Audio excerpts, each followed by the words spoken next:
Eternal Night by Rylee Kiser, grade 7. Man, school sucks, but I remember back in elementary school when you got recess like 3 times a day.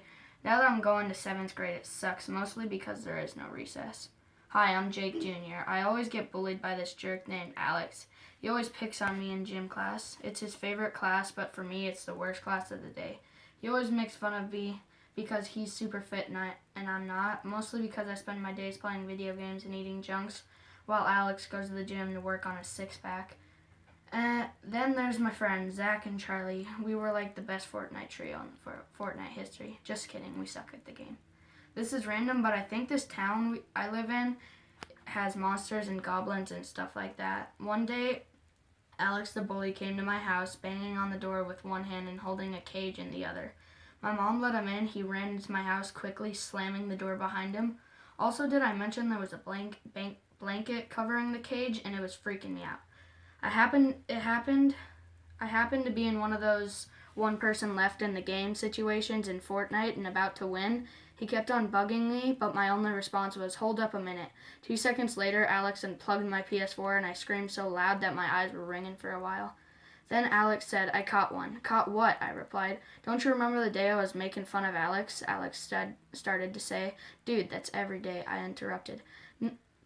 He interrupted. "No, that the day when you were talking about the monsters you saw," said Alex. "Oh yeah, did you catch one?" I asked.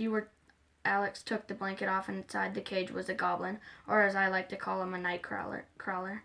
When Alex opened the cage, the goblin was speaking in some weird goblin language and started throwing stuff at Alex and I.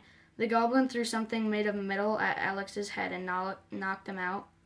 I screamed at my mom. I screamed and my mom came running in. The goblin threw an object at my mom, and as the object was flying through the air, it said A is for apple. Weird, I thought. Of course, the weird speaking object hit my mom in the head and she fell to the ground too. The toy somehow said K as in kill Jake Jr. The goblin snatched up the talking object and escaped out the window. I ran to the window and looked down when the other goblin got to the road. He said something and like 50 more goblins appeared in the trees, on top of houses, on street lights, and even in the windows of other houses. After the day, things went back to normal, but Alex and I were paranoid that the apocalypse was going to happen. 2 days after the whole goblin thing, the town had a little earthquake, and we started to panic. Alex and I knew that the apocalypse was going to happen because in the middle of their town there was a hole of monsters were crawling out of. The goblins were trolls and some other weird animals. They just kept coming and coming, pouring out of the hole. We gathered weapons to try and fight them off. We grabbed hoes, sticks, shovels, and guns, but nothing was affecting the creatures. I remembered a book I heard when I was 8 years old, and it said something about sunlight affecting trolls. So we gathered up some people to hide in my house until the night was over, so the sun would be coming up. I thought I could trick those creatures because they wouldn't be that smart. I put blankets in my yard and strings that I could pull from the window to trap all the goblins, trolls, and monsters. When the sun came up, it should turn them to stone. I thought I caught a troll and let it loose right outside the trap, and Alex pulled the string and trapped it. The sun was just starting to rise, and the troll turned to stone. We used a megaphone to attract the rest of the creatures to our trap.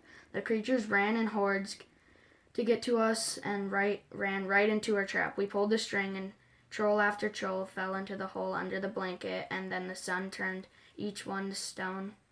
The humans beat the monsters. Only like 10 people survived in that town and lived to tell the tale. The end.